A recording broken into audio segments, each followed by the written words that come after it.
Kolegium dan KKI yang saat ini existing itu tidak dibubarkan dan betul saya. Yes, itu bagaimana?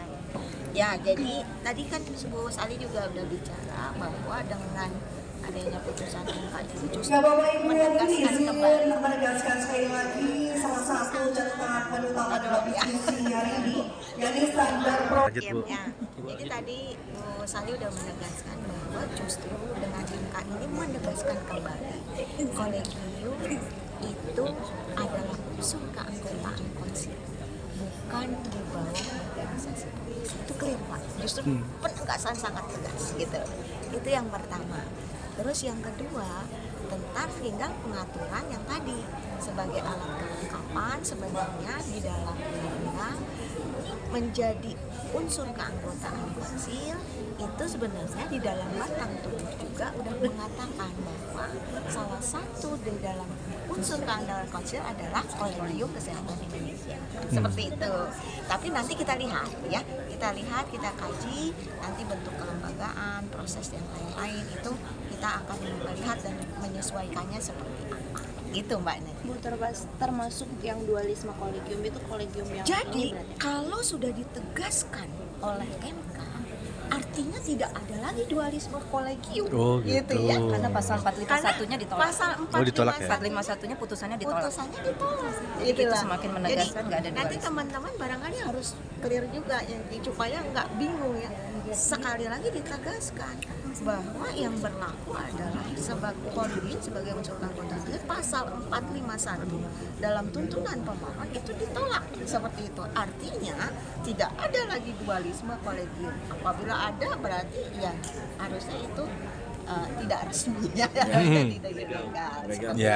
Jadi justru yang resmi dan ditekankan kembali oleh Mahkamah Konstitusi bahwa kolegium sebagai unsur keanggotaan konsil.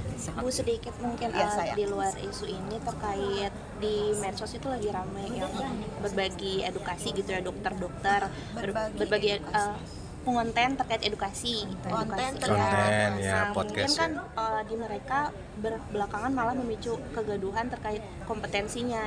Dokter A menganggap dokter B sebaiknya tidak kompeten gitu untuk memberikan edukasi tersebut. Nah ini mungkin lebih ke pesan bijak bermedsos. Ya. Seperti apa Bu? Ya. Jadi saya baru Baru tahu. Jadi intinya gini, teman-teman, pada saat kompetensi itu ada, kami tidak menutup, ya, tidak menutup. Silakan beredukasi pada saat dia kompeten untuk itu, ya. Contoh ya Bu, saya misalnya dokter, terus saya konten dong terkait dengan bagaimana cara supaya kan kalau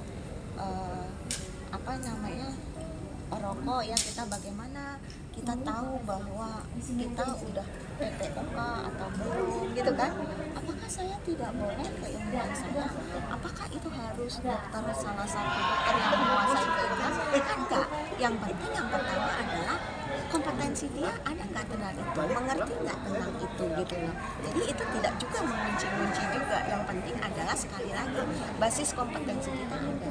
Oleh karena itu saya sih berharap teman-teman satu juga bijak dalam bermedsos juga ya.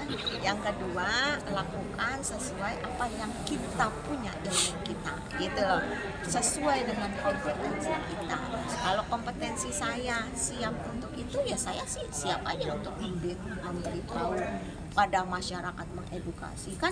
Nggak boleh oh ini hanya boleh untuk dokter A, oh ini hanya boleh untuk dokter B. Susah Bu kalau seperti itu kita.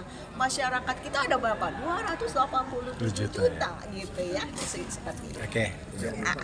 Baik.